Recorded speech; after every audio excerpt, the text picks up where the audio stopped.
The Curtis W. Meadows Jr. Social Enterprise Fellows Program offers students an opportunity for consulting with international nonprofits. This year, we supported 7 students in a trip to Haiti. The consulting team included students from the LBJ School of Public Affairs, the Macomb School of Business, and the College of Communication Radio, Television, Film Department. The RGK Center has had a program to send students as nonprofit consultants. And at one point it occurred to me, well, this might be an opportunity for students to have a fieldwork experience, a service experience, to help the community.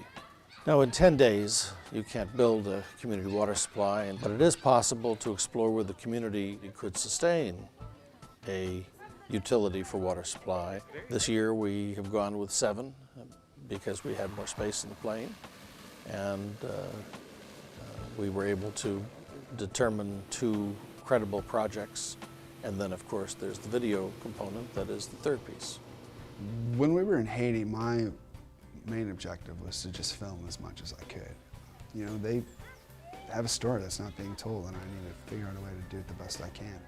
You put in a couple of business students, an engineering student, and some public policy students with a filmmaker, you've got a lot of different brains working, a lot of different ideas going on, and you learn from each other.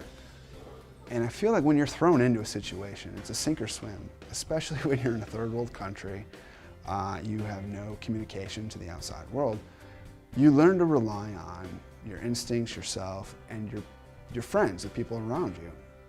You build those bonds, you build those trusts, and it really forces you to take that next step as a professional. Seeing kids who are drinking water that you don't know if it's clean, they're drinking from containers that definitely aren't clean, kids pushing and shoving to get water, just having to walk up and down that mountain for water. You can't come back and not be affected by that. It's just those little things that just kind of impact you. I think anyone going to Haiti would definitely have a life-changing or eye-opening experience. It's such a beautiful country, the people are so friendly, it's really amazing. And it's so close to the US, and yet the poverty level is just really, really striking. Here at LBJ, we've learned a lot from books, and we're reading all the time and everything, but being able to go and see and actually do, hands-on experience and learn as you go and work as part of a team was really something special, which I think is really unique and really something that students, if they get the opportunity, should do. Being able to do something, being able to go somewhere where so many people wouldn't be able to, it was life-changing. So it's been a really interesting experience here. So far we had, on the water team, we did water testing, we did household surveys, we did interviews with the mayor, we talked to the water committee. One of the important questions is, where do you get your water from? And the reason we're asking this is because we want to find the water sources in the community. Another question is also, how do you transport your water from the water source to your home? And this is important because we want to see, is the water container clean? Is there lid on it? Are people carrying it inside so that the water gets contaminated? So during the market, people can come and buy a bucket of water for, I think, the equivalent of 5 cents. And that's really interesting because it means that people in the community are already paying for water. And it's not, that was one of our concerns, that the idea of paying for water would be really unacceptable for cultural and other reasons.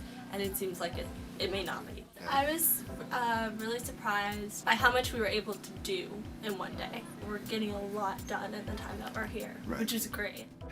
Okay, so this is the test kit for bacteria that we used at the spring. And what's supposed to happen is that after 48 hours at room temperature, it will turn a green or bluish color if there's bacteria. As you can see, it's glowing green. That means that most of the people in the community of Crab who go to this spring are drinking water with a large amount of bacteria in it. Now, where does that get in if everything's underground? Well, it's possible it gets in underground right here because a catchment's probably not 100 feet deep. It's probably 5 or 10 feet. I'm a dual degree student, and I was thinking of maybe switching to engineering to do alongside my LBJ degree. And this really solidified it in my mind that I really should do that, because I could see the practical needs there, and to put that alongside the LBJ public service sort of degree would be perfect. So I really saw the opportunity, the practical with the theoretical.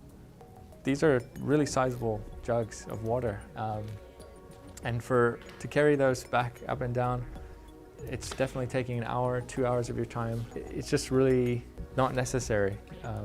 There's so many solutions to help with that, whether you're changing the source of the water or cleaning water that's somewhere else. So this is an example, a model of what can be done, of where you're engaging students in a service project, but it has an academic component for them. It's not just labor. There's learning that goes on, because people have to see that this makes a difference in the lives of the students. This makes a difference in the lives of the people who live in the village. Without this funding, without this, the money and this program, I definitely would never have been able to go to Haiti, for sure. Because it is sort of out of the way, it's very expensive to go there. It really was a sort of once in a lifetime, I'm sure. And just the opportunity to go and see, and then, like I said, just the impact it had on me professionally, personally, it really has solidified a lot of things in my mind and really helped. So I really am thankful for the opportunity.